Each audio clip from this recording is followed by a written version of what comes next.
Welcome friends to Basic Sexuality Education Facilitators Forum. It's a wonderful day and we really want to thank you for joining us. There's a task ahead of us and I'm excited that you have decided to be a part of this crusade that the whole world. This is Sexpiocentric Friendship Center training. It's a training package from Center for Sex Education Family Life. Like we normally do in our organization, we start our day by saying, it's a wonderful day. So I want you to look at yourself and say, good day. Well, the question you might want to ask is, why am I here? Or what about here? We're here because there's a crisis. And the crisis before us is the crisis of a sexualized world. Now, all over the world, our world is gradually becoming a sexualized world.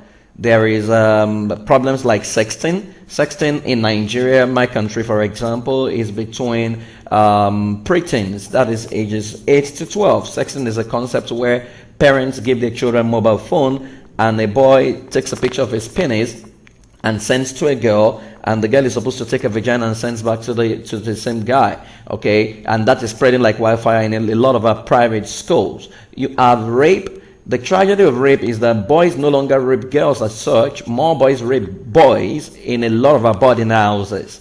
Now, there's a problem of pornography. There's a problem of incest in a lot of homes. Voyeurism, gay bars and gay church, lesbianism, bestiality. There are states in America where there are condoms for 5-year-olds. There's a strip joint and parties. There's an oral sex. The tragedy of oral sex in a lot of our A-rated schools in Nigeria is the fact that they code it. A boy says to a girl, give and it shall be given unto you. The girl responds by saying, good measure, pressed down, shaken together and running over. The parents are clapping that they are quoting scriptures. They don't know that they are talking oral sex. There's child sexual abuse. Statistics says if nothing is done, 75 million Nigerians will be living with HIV by 2020. It says 1 out of every 4 girls will be sexually abused before the age of 18. You have abortion, you have pedophilia. In 2011 at Baltimore in America, pedophiles in America gathered and they were pushing for the American government to legalize pedophilia as a sexual orientation and no longer a sexual offense. There were professors from Harvard, Yale, and several other universities in that conference. Where did we go from here and what exactly is the problem? How did we find ourselves in a sexualized world? The first problem is the problem of deception. Many parents have deceived themselves. We live in deception. Parents say things like, oh, this world is becoming destroyed.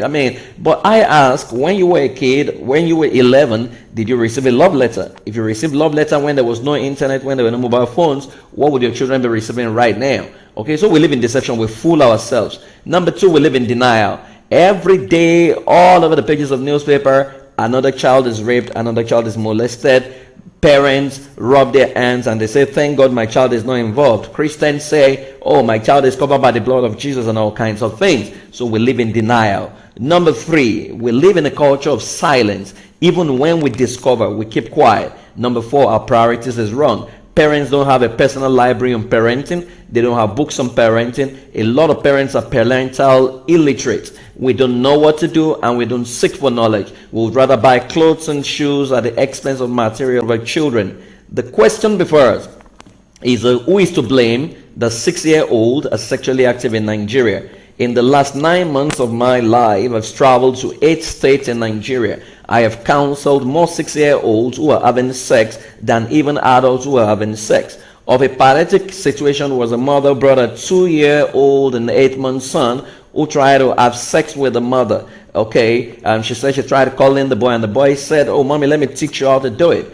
The boy unstrapped a bra, tried to suck a breast, then said, mommy, let me put my peep inside your wee-wee, remove your pants. Now, by the time we interrogated the boy, we realized that the nanny who had been who is saddled with responsibility of staying with the boy had been molesting him every day from 1 p.m. thereabout. Now, there are so studies. Parents say my child is too young to know about sex. In 2007, there was a case of a baby that was less than 2-year-old whose stomach kept protruding and eventually died as a result of accumulation of semen. It was made to swallow by the caretaker. Okay, in 2008 in Ogun State, a teacher called pastor was arrested having raped 10 children ages 2 to 10. In 2008, at Yaba Magistrate Court, a man was prosecuted for raping an 8-year-old. It was later found that the man was living with HIV. A woman almost ran away from home in 2008. She ran to my office because she caught her husband trying to force himself on their 3-year-old daughter. There are several other cases. This boy at 4 was sodomized. He became gay, and we had to work on AIM to rediscover his sexuality. Another boy was molested. Another girl became a lesbian. All kinds of cases that we have handled in the last 14 years. A 20-month-old baby was raped in a nursery school in Oyo State. A 7-year-old was raped by a stepfather in Lagos State. All these things are happening all around us. Statistics says 1 out of every 4 girls will be sexually abused before the age of 18. If nothing is done, 75 million Nigerians will be living HIV by 2020. Every 150 minutes in South Africa, a child below 16 is raped. Every 13th hour, a child below 10 is raped. Children with a history of sexual molestation are 10 times more likely to attempt suicide. The ages of sexual initiation among Nigerian teenagers range from 12 to 16. It has actually dropped to 6 right now. 15 to 29-year-olds account for 62% of all AIDS cases within the country. This was a survey we took about 6 years ago. We selected randomly ages 16 to 24, 200 of them, and we asked them, number 1, were you sexually abused? 192 said yes, 8 said no. Have you ever had sex? 188 said yes, 12 said no. If no, have you been involved in lesbianism or masturbation? 198 said yes, 2 said no. Are your parents aware of your sexual behavior?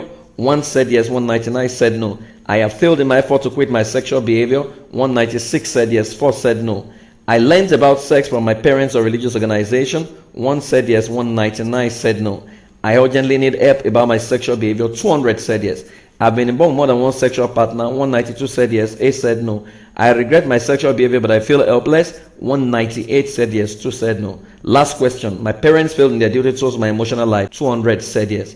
The breaking news is that children are going into extinction. The World Health Organization about 11, 12 years ago said that we no longer have proper children. Parents say, oh, they don't know what they're talking about. But when was the last time you saw a child fly a kite on your street? When was the last time you saw girls play 10-10, swear, and all the kind of outdoor games we played as kids? Our children now play indoor games, and those indoor games you have no control over it. A lot of cartoons have sex and pornography. We have a choice. The choice, number 1, is to turn our backs and pray as usual. But the second choice is to take responsibility. But I always say to people that if we do not take responsibility for the sexuality of our children, do it for us. So the assignment we have decided to undertake is to curb the activities of child predators by successfully implementing effective sexual education in our churches, schools, and homes. The goal is to touch 1 million kids with basic sexual education by 2023. Okay, and the strategy we have decided to undertake is to empower against the predator.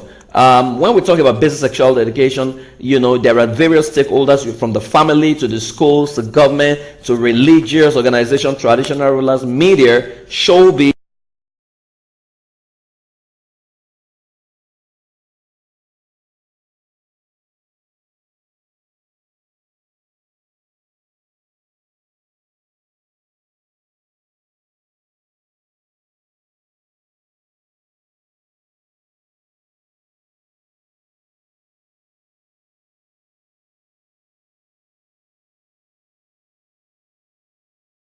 and the judiciary.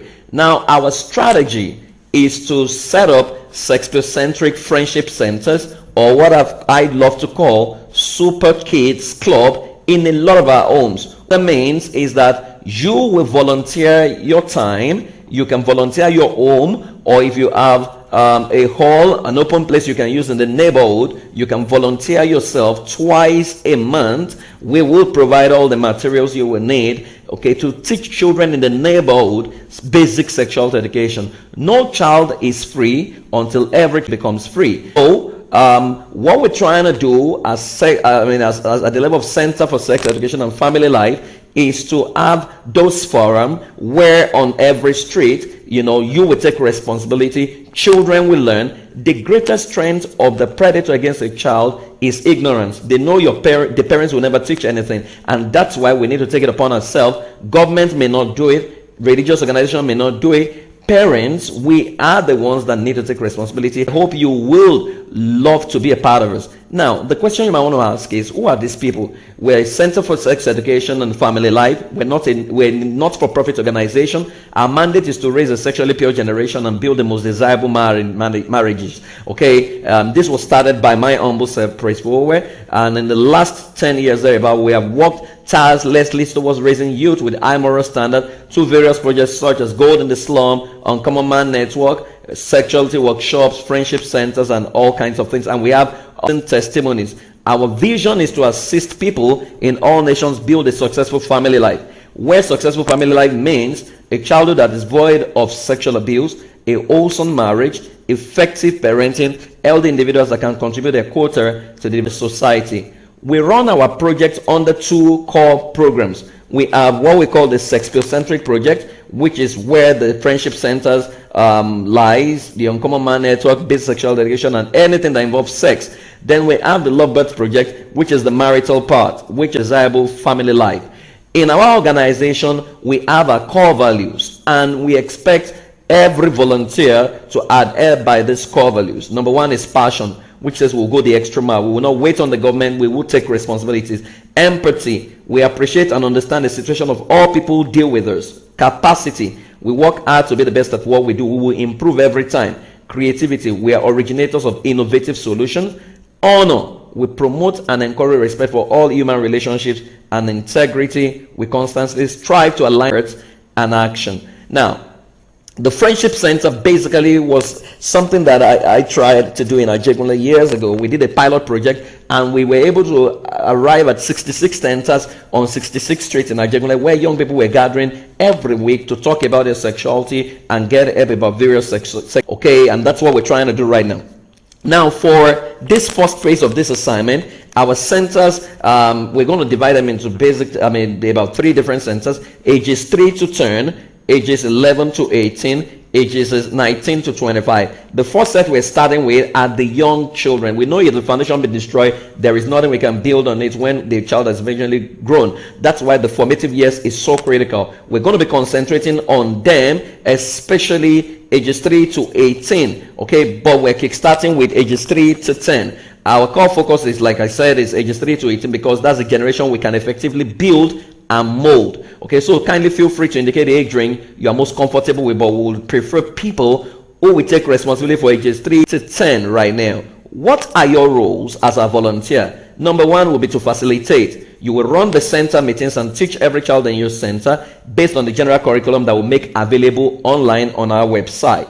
Number 2, you will send a report so that we can monitor your activities. 3, you will provide counseling support for abuse kids in your center that you discover. Number 4, you nurture, serve as role model. Number 5, influence positively the kids, so that they can be raised in a sexualized world. Our own role as an organization will equip you with the basic knowledge and basic tools required to educate the kids in your center. We will support, on some of the cases that may emanate from your center by interacting with the kids. Number 3, we'll coordinate the activities of all the centers in every nation. Then we will celebrate, respect with volunteers at all times. How does this center operate? Now, basically, if you're operating it in Nigeria, our opening prayer is usually the national anthem, our second stanza. That's our national prayer. If it's in any other country, you can pray, or if you have a national anthem, you can also recite the national anthem. Number 2, the outline for each meeting will be prepared by us and we will upload on the site every time so that you can prepare yourself ahead of time. Outlines will be uploaded online, and comments, review, and feedback will be online too. So everything will be online driven. The Friendship Center meetings will hold fortnightly, twice a month. Each center coordinator will fill an online form Excel sheet to update the center on meeting progress per time, which will tell us how many people attended, are there areas of need, areas of concern. Maximum duration for meetings shall be 2 hours. Every child below the age of 14 is expected to complete the parental consent form and submit. Okay, that form is something that we have online. You can download it so that they are attending the meeting with the parents' consent. If possible, get a few parents to also attend the meeting so that they can observe, especially because of the need for you to protect yourself. Okay, we will end every meeting with a chastity, which we talk about later. Now we have a few code of conduct. Number one is, please avoid a one-on-one session with members of your center except by parental consent. If you have to have a one-on-one with any child, make sure that there are people there. We don't want stories that touch. We don't want scandal. Okay, avoid intimate interactions like bear hugs, kisses on the lips. We don't usually tolerate that. Okay, so don't kiss people. Intimacy should be at minimal level. You must avoid late night meetings. We do not encourage flogging or capital punishment, no matter what the case may be. All counseling needs should be referred to the center so that we can advise appropriately. If possible, get any of the parents to attend the meetings. Maximum number to a center shall be 15, after which the center is able to break into another center for proper monitoring. Okay, that's why we expect you to mentor other parents so that they can also replicate the centers. We would advise you to adhere to this code of conduct. This is our chastity pledge. This pledge is basically for preteens and teenagers, but specifically for teenagers. It says, I pledge to my God and gender to keep my body from premarital sex, to treat every lady as my mother, sister, daughter, and my neighbor's queen, to defend their virginity and uphold their chastity. Oh, help me, God. Now, we're grateful for your commitment to this project, and we believe together we shall build the world's strongest and most effective movement to checkmate the activities of sex predators, as well as create a world that is habitable for every child to live. We honor you. Please note, whatever we bound on earth shall be bound in heaven, and whatever we permit on earth shall be permitted in heaven. If we set pedophiles loose, God will not have a problem. If we say no more to pedophilia, God will also back us up. If we fold our arms and pray and do nothing, our children will be molested. But if we take responsibility, raise positive children in a sexualized world. It starts with the earth and your attitude, and not your mouth. We really want to help people. Be there for these children. It's time to build a generation that is bright, right, and tight. And subsequently, we're going to be sending to you, as our volunteers will send to you, our child protection policy, which we believe should be able to help you operate within the best practices globally, so that you know your limitations, you know what you can't do and what you can do, especially because there's what is called child sexual abuse, and we don't want you to be a victim. There's a need for you to protect yourself, and we will ensure that at all times. As much as possible, keep your meetings open. If you can take pictures of your meeting and upload, we would appreciate it. We would like to know exactly what is happening. And please, the reporting line is so critical.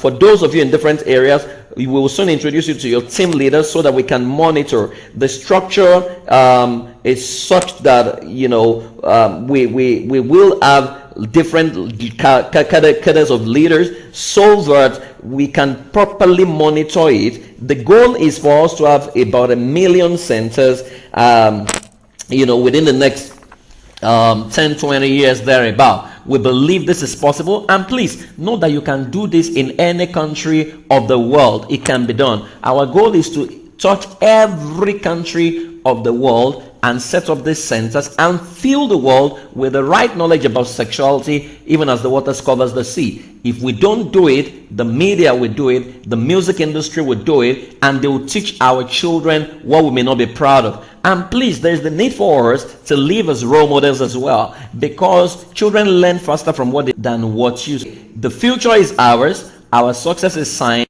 sealed, but we must deliver it. We don't mean we must go for it. Everyone can present well, and we can all do what